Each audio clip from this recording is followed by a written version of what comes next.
Support comes from the Missouri Forest Products Association, providing more than 41,000 jobs in the production of wood pallets, railroad ties, white oak barrels, hardwood floors, and more.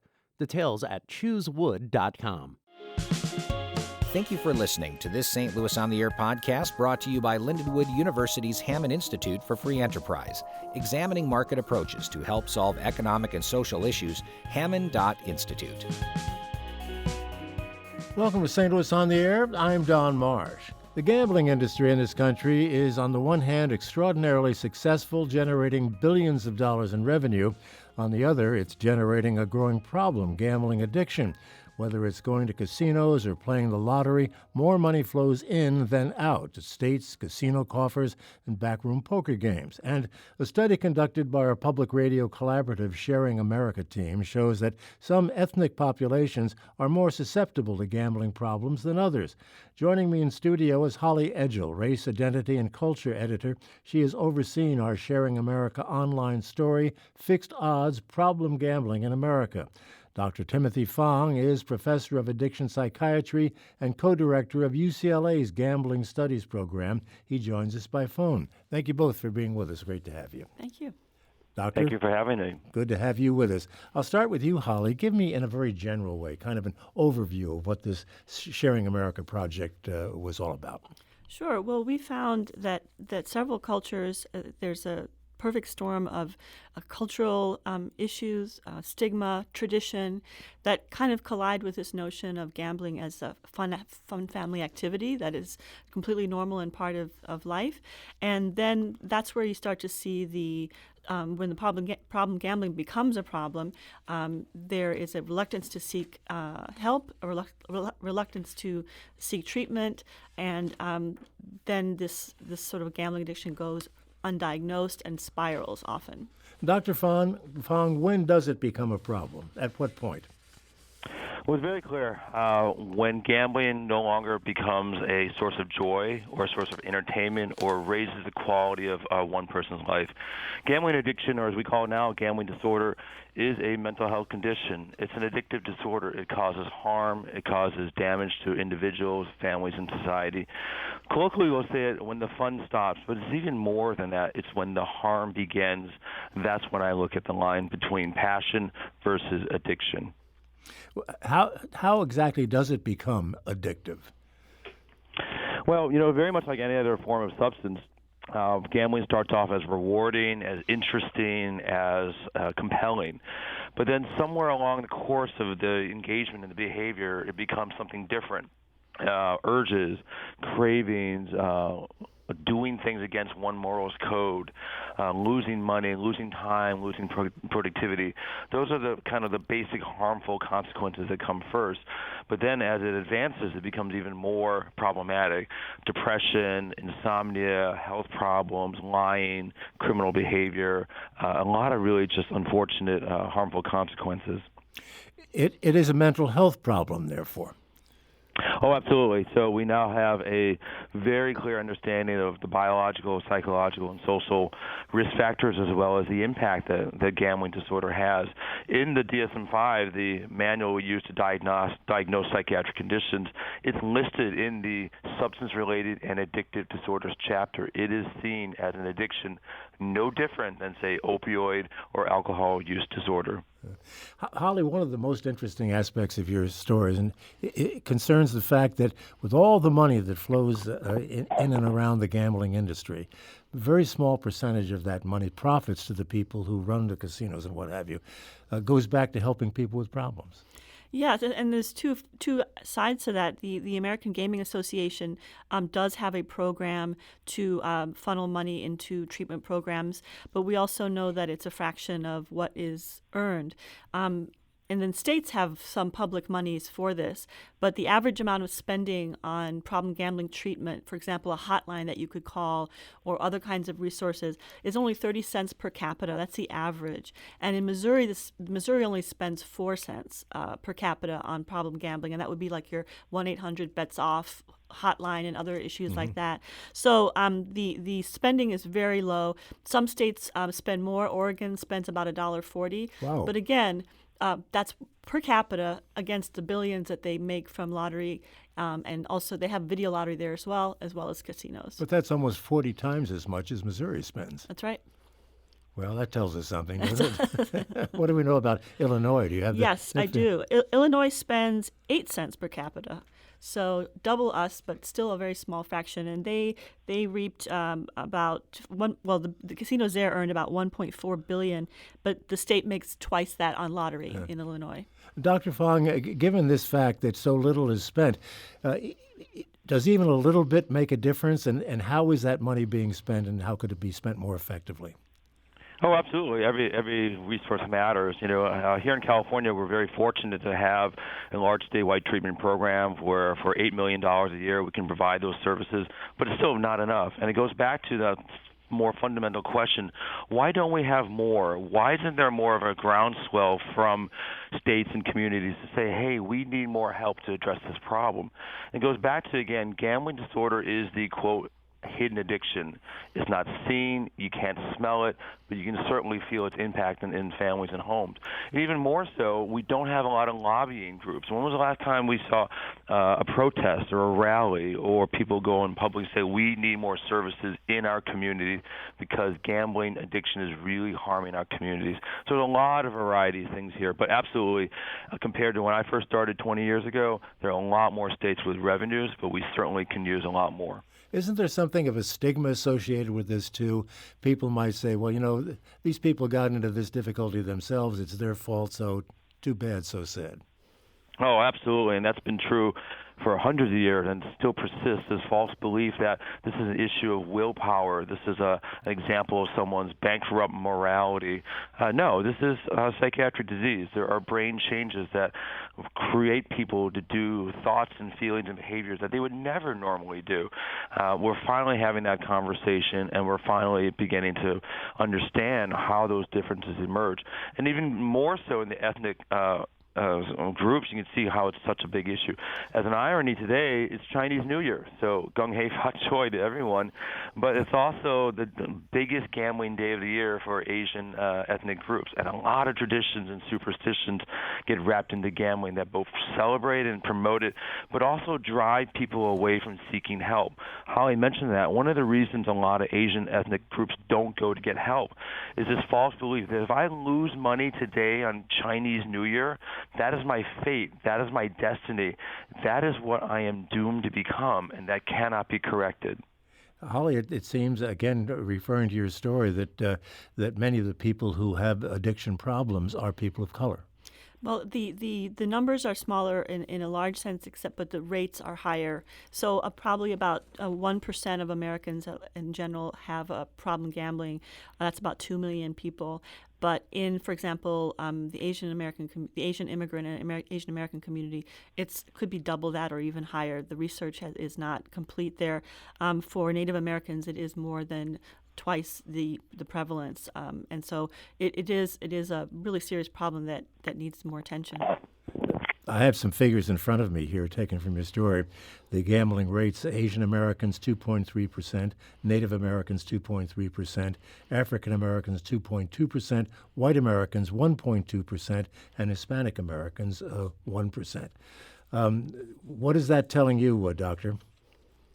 Well, it tells me that it's not zero, and it tells us that there are millions of Americans and humans out there suffering from this disorder. Here in California, we've done some work showing that some Asian communities have as high as 15 up to 30% rates of gambling disorder in their communities. And again, when you don't have universal treatment programs that are accessible to all cultural groups, it sometimes can be very hard. Oftentimes people say, 1%, that's not that much of a population, but that's the same percentage for, say, bipolar disorder, schizophrenia, and other serious mental illnesses. So, and any person enduring and suffering from gambling disorder is not just themselves, it's their families, it's their friends, it's their coworkers, it's society in general. So it has a tremendous amount of impact that for years people have not quite recognized. And for years it was always very simply, that's his fault or that's her fault, they deserve to lose.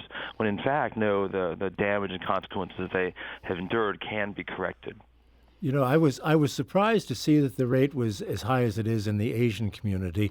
Not surprised to see it that high in the Native American community. What is it about Asian culture and Native American culture that makes gambling so popular and prevalent? It's a fascinating question, and the work we've done is really centered on Asian cultures, focusing on the larger Asian American cultures here in America: Chinese, Korean, Japanese, and Filipinos. There tend to be so many other Asian cultures there as well.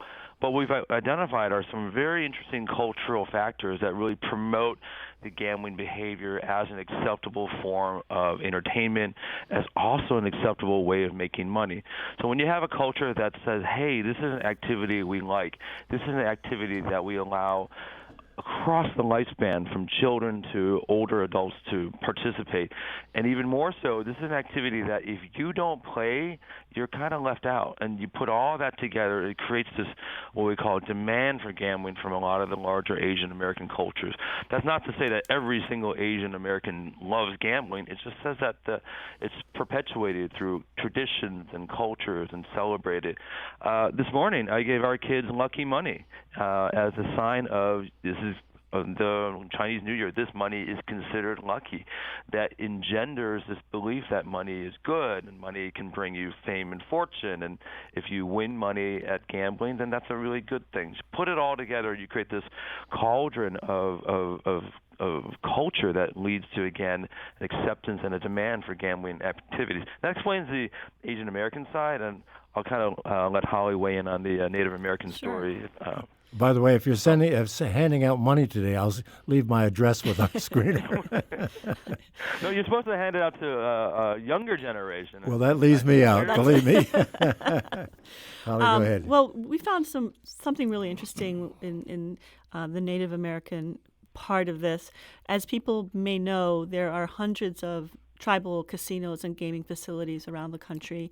These facilities benefit their communities a great deal by providing jobs, helping infrastructure, and sometimes individuals in the tribes get money from the casinos. One of our experts, who's based here in St. Louis, said is that there's this strange intersection of wanting to support a local enterprise because these tribal casinos are owned by the tribes, and then that same sense of stigma when something goes wrong, and co-occurrence with alcoholism and other issues, and then the sort of those people who all doing this culturally acceptable activity, similar to what Dr. Fong was saying, and then but for some people it crosses the line. And I think that one of our experts in our story did say that we understand a lot more about gambling addiction today than we did when tribal gaming first became a thing, which was back in 1988. And some tribes are actually proactively looking and doing research. They are putting money into this.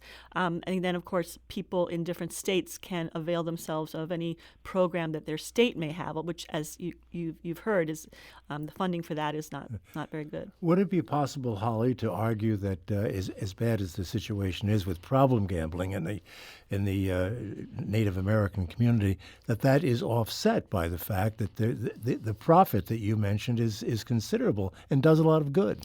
That's a good question. In fact, one of the people in our story that will be airing tomorrow, it's online now, he is a Native American who works at an Indian resource center in Kansas City, and he says it's a question he asks himself all the time. You know, is it a double-edged sword? Is it helping? Is it hurting? He says he himself doesn't really know the answer, and he's really on the front lines. I think that in a broad sense, a lot of good has come from the funds that accrue from casinos on tribal lands. But again, this problem bears more research as well. Dr. Fong, how would you answer that question? Well, I think very simply is this. Gambling at its core is meant to bring people together. It's a form of entertainment. It's of industry. It's a part of human nature. We will always be doing this. I think our mission is always to reduce harm and suffering and reduce emotional pain caused by gambling disorder. I think as we move forward, it's the partnerships between industry and researchers and communities and families that's so critical. It's interesting. They don't talk about big casino in the same way as we talk about big tobacco. I think the casino industry has done a very nice job at promoting responsible gambling, but we could do a lot more, and we have to uncover a lot more because the stories of gambling disorder and addiction are oftentimes tucked away and hidden away in the dark resources and corners of people's lives. I think for the most part, again, we have to realize that in American culture today, gambling is not going away. That's not how it was back in the 20s and 30s where it was all underground. This is who we are as Americans. It will remain, and it will expand, and it will spread with more technology and things like that. So we have to really build these partnerships to create things like warning networks for gambling addiction, early interventions for gambling, and educating a new generation of gamblers on what the signs are of responsible gaming versus the signs of problem and gambling disorder. Well, you've alluded to the 500-pound gorilla about to enter the room, and that's online gambling. That is all poised and set to go, and I would only think that would just exacerbate a problem. Yeah, people are. Oh, sorry. No, go ahead. Yeah, people have their eye on this. A couple of states have already put in legislation to start getting online sports betting and other forms of sports betting going in this year, and other states are going to start looking at it as well. And even if you don't have it in your state, if you live in a city like St. Louis, for example, you could maybe hop over to another state to do that, and it becomes another player, if you don't mind the pun, in this really difficult mix of you can only imagine a person in their home who's a gambling addict and kids it's a good point, really spiraling out of control, and the ease of electronic funds and all that kind of stuff. It seems like a very scary prospect to me. Dr. Fong? Yeah, online gambling is already here. I could do it on my phone right now. I could do it on my desktop here at UCLA. So this actually makes sense to me to embrace what I call science-based legislation, to have proper regulation, to protect consumers, to have and offer games that, again, are credible and safe. But the real scary thing is exactly that. The technology advances so quickly, so rapidly. How do we, number one, ensure that no black market gambling continues, and number two, protect the most vulnerable populations from developing this disorder? It's kind of like, well, how come we don't have online tobacco and online alcohol? Well, we kind of do with vaping and other techniques that have rapidly changed the marketplace. So it's so crucial for us to not just run away from these things, but to study and examine these things thoughtfully. And when there's a signal of danger or a signature of warning, we need to stop that and alert people ahead of time. So those are just some general thoughts I have about this issue. Dr. Fong, you may not have the answer to this question, but it seems to me in most places where gambling is legal and they have their casinos, they were awarded licenses to do that with promises to use the funds for taxes for education. In many places, that hasn't happened. Is that accurate? Well, it hasn't. I think it's just an odd partnership. It's like, why say gambling money should go to schools? It doesn't quite. They're not partners.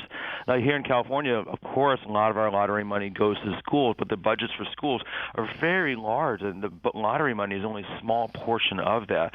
Instead, people don't need to be coaxed to say, "Hey, gamble, and this will be a good thing for you," as a way kind of assuage their guilt or take away any sort of issues of morality. I wish we could just be more transparent. No, gambling is going back to the state, and the state needs more revenues. This is a way for us not to have to tax you even more. And arguably, this is a behavior that should be taxed, just like alcohol and tobacco and really any other potential product that does have a public health side effect. So I think that's the real essential part. So the transparency is there, and I wish they wouldn't make those linkages, because if somehow casinos were meant to be the primary funding source of education for our schools, and that would be a different sort. But they're not. They're a very small percentage of school budgets. And for your information, Illinois, lottery revenue goes toward public schools as well as capital projects. So it does go toward Illinois' infrastructure. In Missouri, it goes toward public schools, and a lot of states have something like that. But again, how much is it really doing. Another interesting, our time is winding down, but another interesting point in your series is pointing out that the military has access to slot machines on their overseas bases, and our GIs have an opportunity to gamble as much as they like that way. That's true. When I lived overseas, I watched them as they would come in every day. They would adjust the machine so that it didn't pay off as much as it had been. They can be manipulated that way. That, too, is another part of the story. Have to leave it at that. Dr. Fong, thank you so much for being with us and sharing your expertise with us. A great pleasure to meet you over the phone. Holly, thank you so much for being with us. Online, STLPublicRadio.org, you can find Holly's and the other stories. This is St. Louis on the Air on St. Louis Public Radio, 90.7 KWMU.